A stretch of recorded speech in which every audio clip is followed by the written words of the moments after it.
சென்னை எழும்பூரில் சீபா ஆதித்தனாரின் திருவுருவ சிலைக்கு மாலை அணிவித்து மரியாதை செலுத்திய பின் செய்தியாளர்களை சந்தித்த மதிமுக பொதுச் செயலாளர் வைகோ சீமானின் இந்த குற்றச்சாட்டுக்கு பதிலடி கொடுத்துள்ளார்.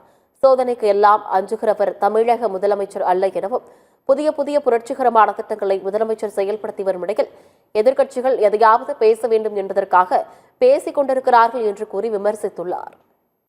சோதனைக்கெல்லாம் அஞ்சுகிறவர் அல்ல தமிழக முதல்வர்.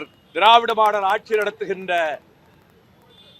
அஞ்சாத உள்ளத்தோடு அனைத்தையும் சந்திக்கின்ற ஆற்றல் பெற்ற முதலமைச்சர் ஆருயிர் சகோதரர் தளபதி மு.க. ஸ்டாலின் அவர்கள் ஆவார்கள். எனவே எதிர்க்கட்சிகள் எதையாவது பேச வேண்டும் என்பதற்காக பேசிக் கொண்டிருக்கிறார்கள்.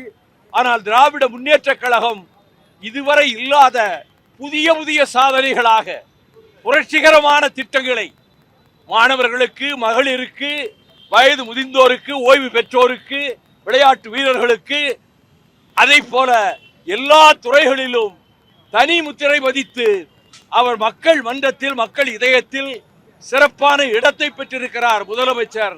இந்த எதிர்க்கட்சிகளினுடைய விமர்சனம் அவர்களுக்கு வேறு வழி கிடையாது. எதையாவது சொல்ல வேண்டும் என்பதற்காக சொல்லிக் கொண்டிருக்கிறார்கள்.